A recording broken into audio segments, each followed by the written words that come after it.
Hi guys, I'm Shah from Charlie's Angel Tarot and Miri and Buddayadvies on Facebook.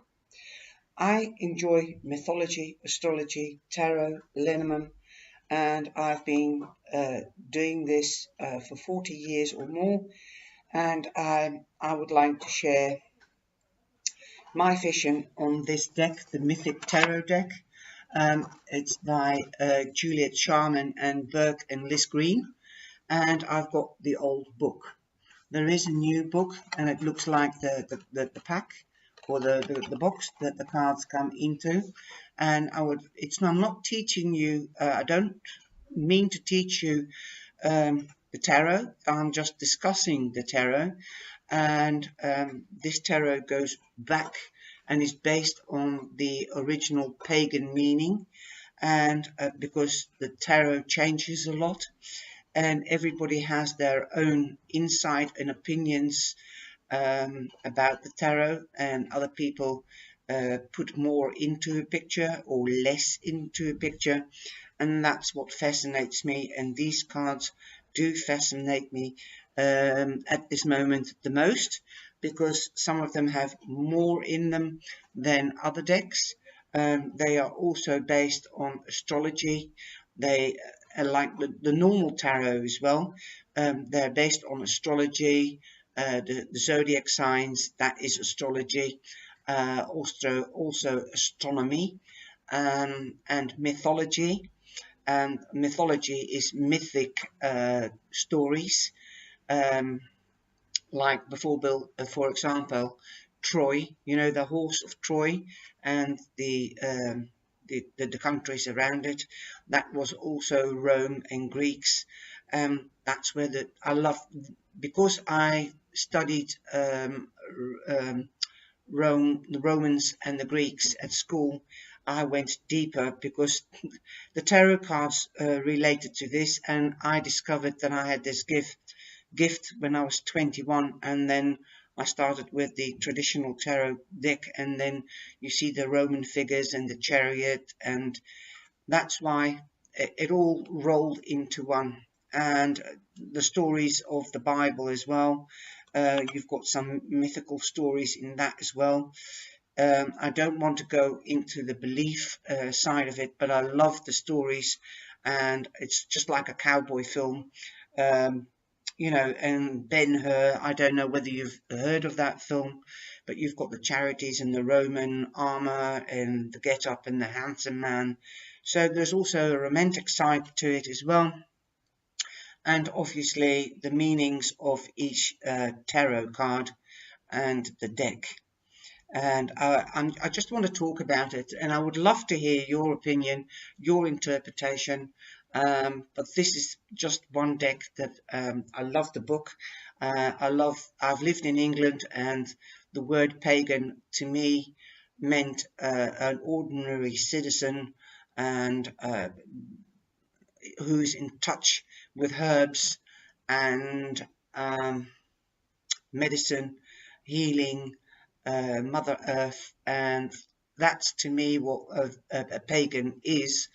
But it is also nowadays a lot of pagans. There is a group of pagans, different, and they call it covens, and then they go into wizards and witches, and that's all come up again today, nowadays. And I just, leave the names for what they are. I don't believe in putting people in boxes or under titles. I believe that they are one with nature, and they respect nature. It's like the Empress and like the Queen of Cups, of a Queen of Pentacles. They're Mother Nature as well to me. Because they represent birth, they represent fertility, they represent green, they represent the plants, they represent the beginning of life and growth and nurturing and love, etc., etc. And this you will see this back in the tarot cards as well, and that's why I'm doing this. Right. There are a lot of people.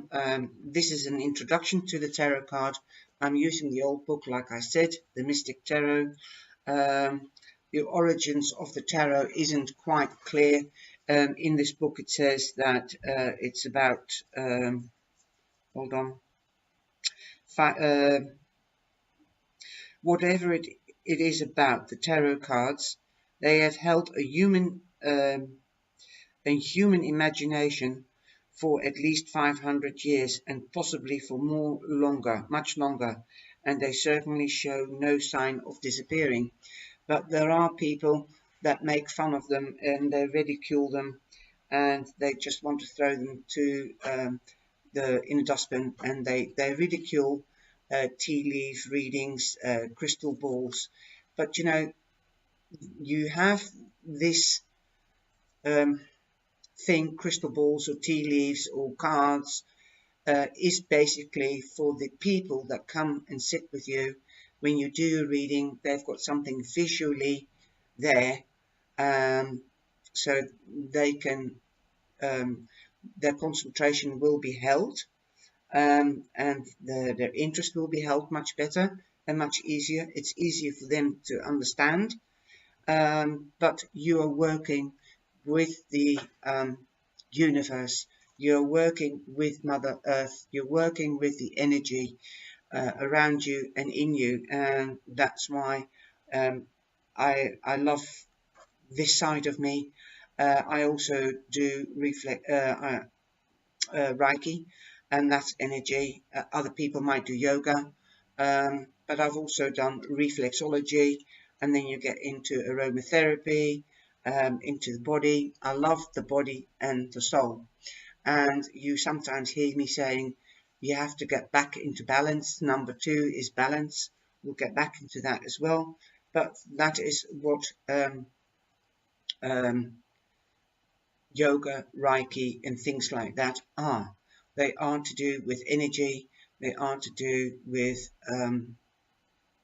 your energy and the energy of the universe, and trying to bring the spiritual side, the balance between mind and heart, the soul and being, the soul and the energy of the soul together, and bring it into balance.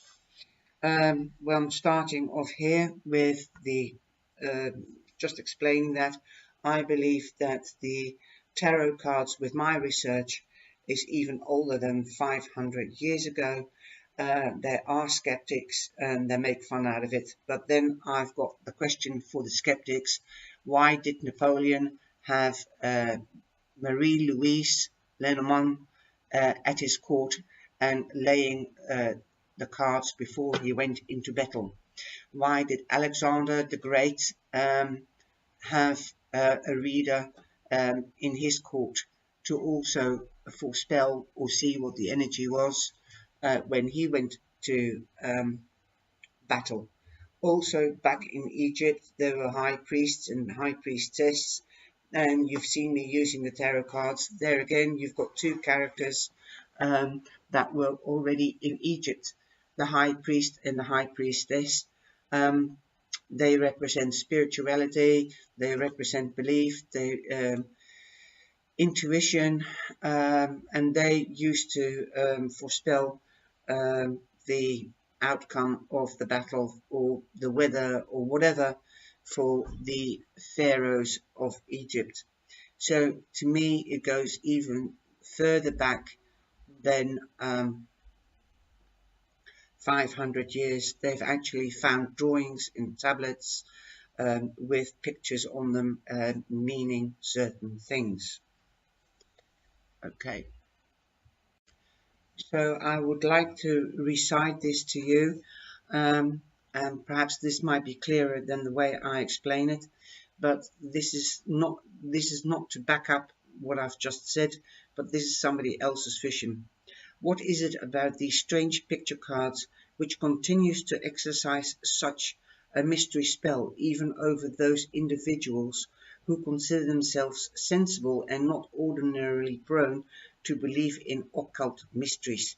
In part, the answer to this may be that the tarot cards are not occult.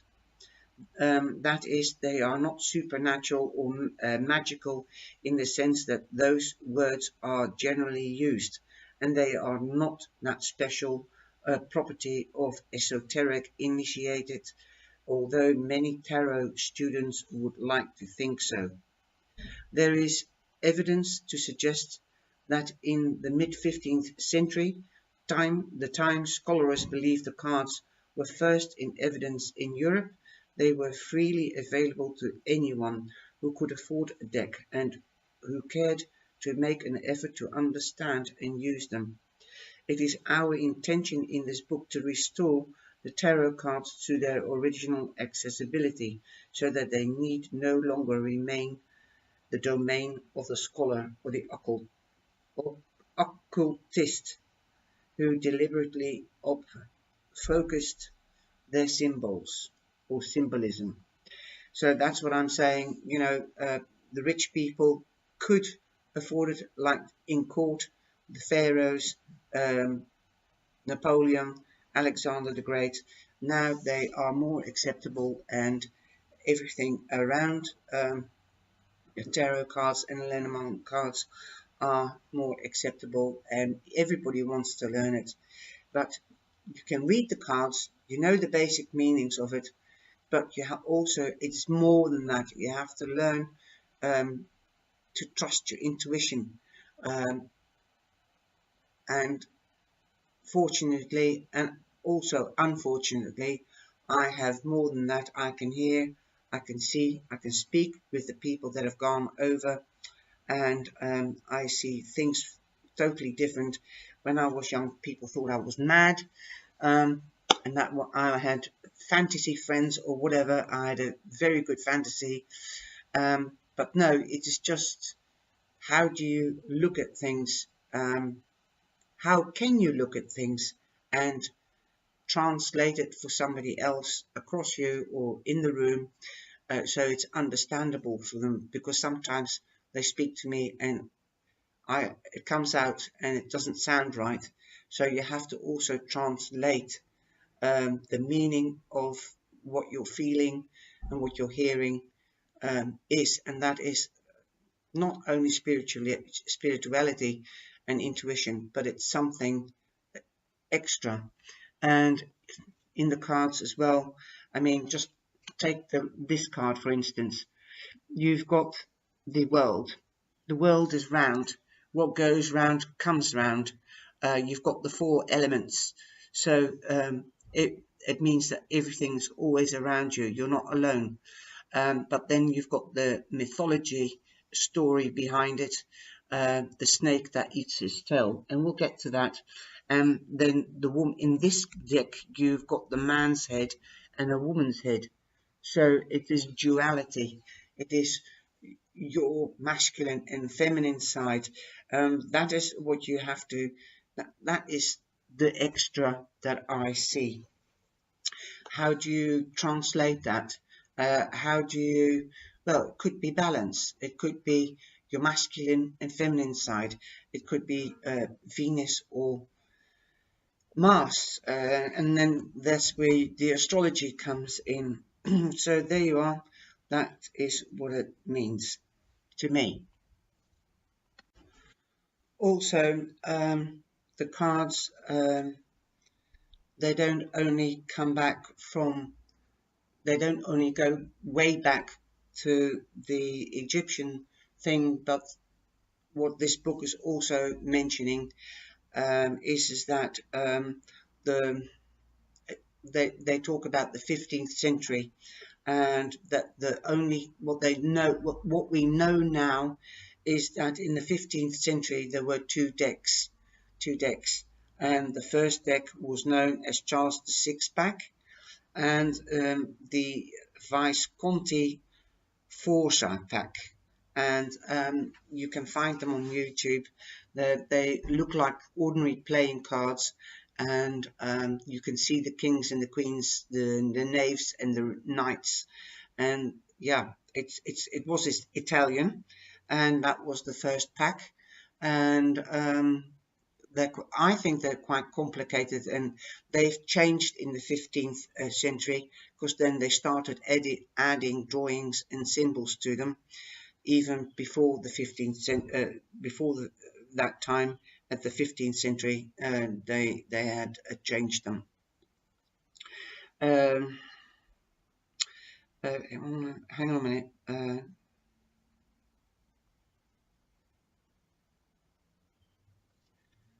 And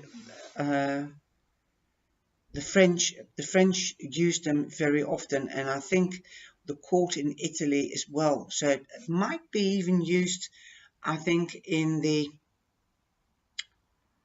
where the Vatican was, because before the Pope was here, we had families that ruled Italy and Europe. It wasn't a pope, it was like a Kaiser, it was a king, an emperor, and they kept, if you go back into the European history, like Germany, they had little countries in one big country. And so families married into other families to keep the money and the land. And that's what happened in Italy. And then we go back to the Bohemian times. So there again, you've got more information. You'll have to dig deeper, because I know some of it, but not all of it. And it's so interesting how they get entwined. Okay, going back to the cards and where they came from, and I've already mentioned Alexander the Great and Napoleon, and Italy, but I'm going to read this. The Italian Renaissance encompassed a revival of classic Greek thought, with its dynamic spirit and experiment, adventure, and enterprise. From the grey, rigid, melancholy worldview of the Middle Ages, the bright and animistic soul of ancient Greek burst upon the Western world with enormous energy and incalculable consequences. Greek manuscripts, particularly the written of Plato and the Napoleonic and Hermetic philosophers in Alexandria and the Middle East, found their way into the West after sacking the Constantinople by the Turks in 1453.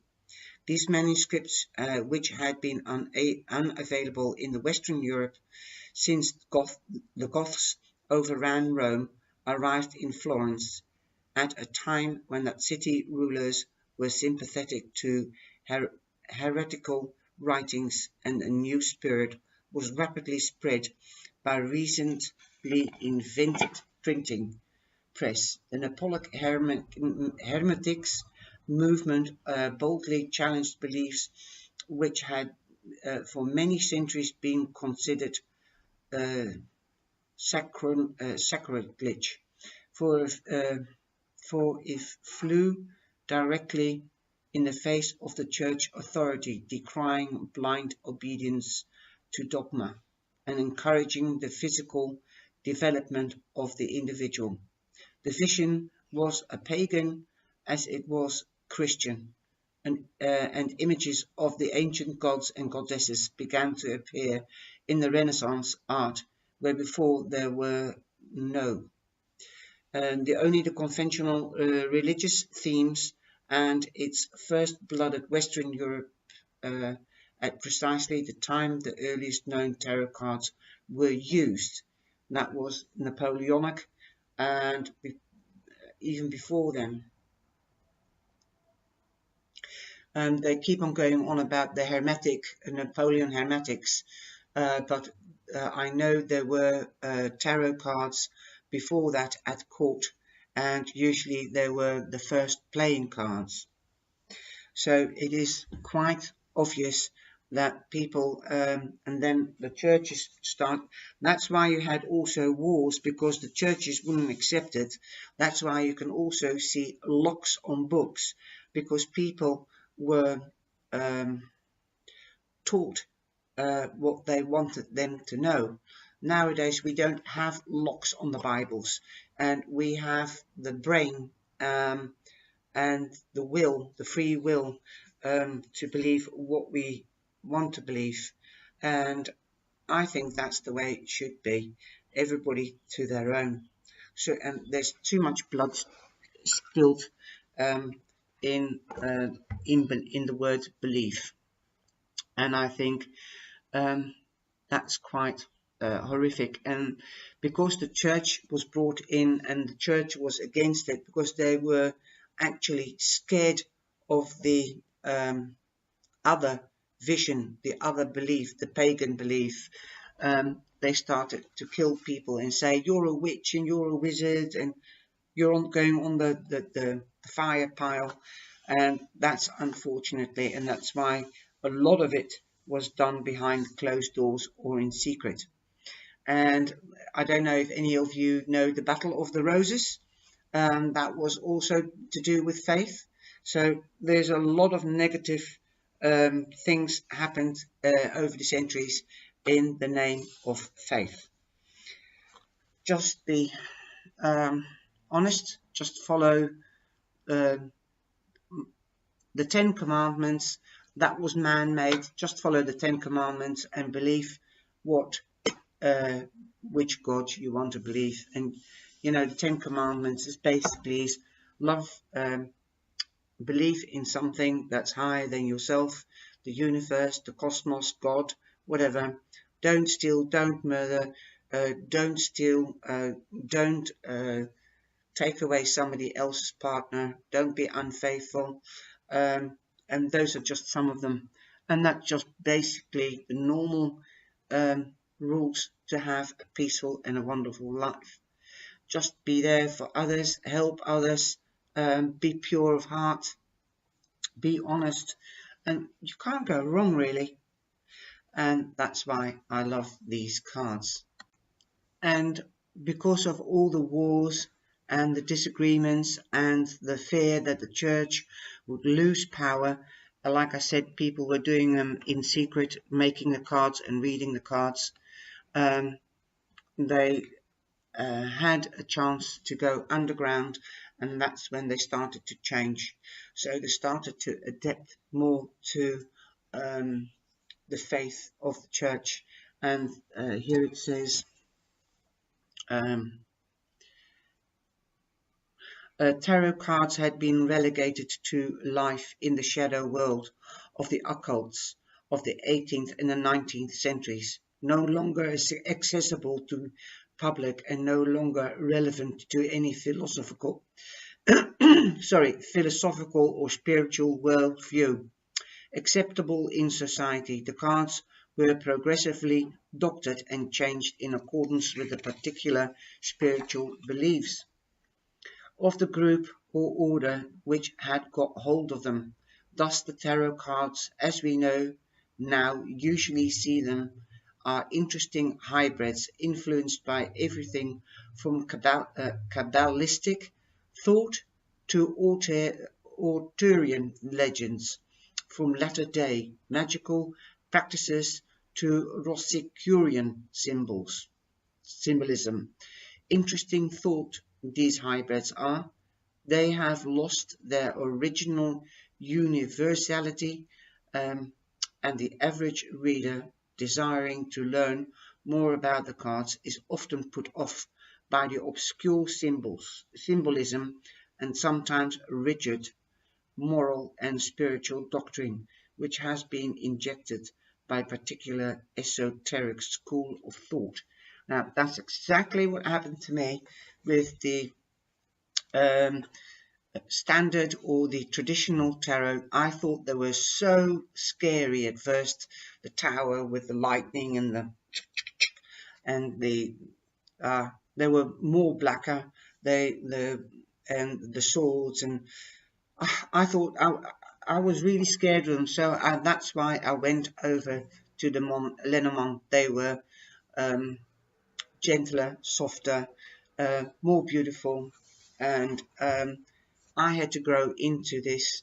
And like I said, you get a different perspective throughout the years, and thank goodness I went onto the Angel Tarot Oracle deck. That's how I got out of the scariness or the apprehensiveness of getting back into tarot. And so now I've got so many tarot decks and Lenormand decks They're absolutely beautiful, but these are so gentle, but yet so sober. They explain so many stories, and that's why I would like to do this this this this series. And I'm going to hopefully um, change some people's action, uh, no, sorry, anxiousness and scariness towards the tarot. You have to take it soberly. You don't have to believe. You just have to learn to understand the stories behind it and how it came and what you can do with it and their basic meanings, and listen to your intuition. And that's why every reader is beautiful and should be respected. A, for trying, B, for being themselves, C, because they have a different story to tell from the pictures. Nobody's wrong and nobody's right. And, you know, like I always say, you can't tell the future from the cards, because you are here now and the future has to happen. But you can see from the cards, from all the cards, and you can see whether the past can resonate with you, whether the present is resonating with you, and what could be in the future. If the two others resonate with you, because I'm talking about the rose and I'm talking 3 by 3, if you are, let's just keep it simple, if that resonates with you, then you know what could be in the future according to the energy of the cards. And if you don't like that energy, then you can change it. You are in your power to change it. You can decide. That's your power. But you must stand behind your decision. And that's responsibility. And there's a lot of people don't want that and don't want to hear that. But that's life. And so that's why I always say, from an action comes a reaction. From a reaction comes an action. And that's the power in life. That's your strength, because if you know that, you can alter it. So I hope you've enjoyed this first session, and I hope to see your reaction, your suggestions and your ideas underneath the video. Thank you for being here, and until the next time, ciao ciao.